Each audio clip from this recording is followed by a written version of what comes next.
कि आखिर ऐसा क्या हुआ था जिसकी वजह से सिद्धू पाजी ने ये सॉन्ग लिखा था। दरअसल दोस्तों 2019 में सिद्धू पाजी और सोनम बाजवा का ये सॉन्ग आया था, सबने सुना ही होगा।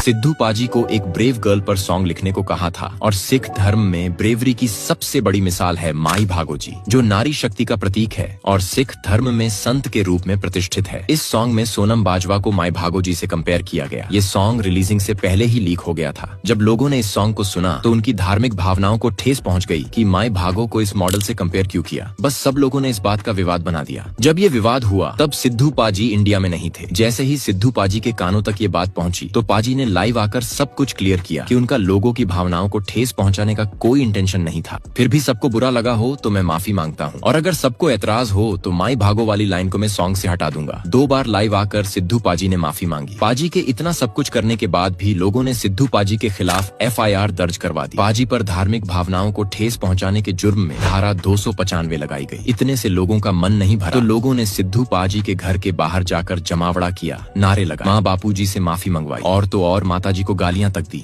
इस हद तक लोगों ने सिद्धू पाजी को टॉर्चर किया कि जिसकी कोई सीमा नहीं थी, और वो भी बिना गलती के। लोगों ने ऐसे रिएक्ट किया जैसे सिद्धू पाजी ने कोई बहुत बड़ा गुनाह कर दिया हो। सिद्धू मूसे वाले ने इन्ना घिनौना पाप कर दिता जो ना बख्शणयोग है ना माफीयोग है।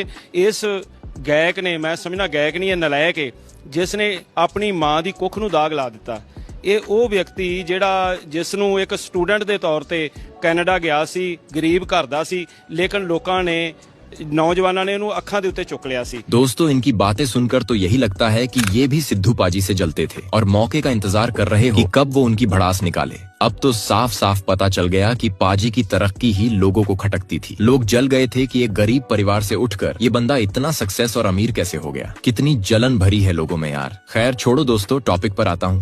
माँ बापूजी से माफी मंगवाने के बाद ये कहते हैं कि दरबार साहिब जाकर माफी मांगो। तो सिद्धू पाजी जैसे ही इंडिया आए तो पूरी फैमिली के साथ दरबार साहिब जाकर माथा टेका और माफी भी मांगी। सिद्धू पाजी को कोई घमंड नहीं था, धर्म के लिए झुकने में कोई ऐतराज भी नहीं था, पर लोगों ने पाजी के साथ जो किया वो बहुत गलत किया। इससे पाजी को बहुत हर्ट हुआ था। मैं कोई कुछ गलत किया हो तो मैनू ओदी सजा मिलूगी ते मैं इस चीज भी बिलीव करदा भी जिन्हां ने मेरे नाल गलत कीता ते रब देखूगा जरूर उन्हां नूं। हां जी, इस सारी सिचुएशन पर सिद्धू पाजी ने सॉन्ग लिखा जिसका नाम है 295। ये सिर्फ सॉन्ग नहीं है, ये एक सच है। ऐसा सच जो पता तो सबको है, किसी की कहने की हिम्मत नहीं होती। इस सॉन्ग की एक एक लाइन में सच कहा है सिद्धू पाजी ने।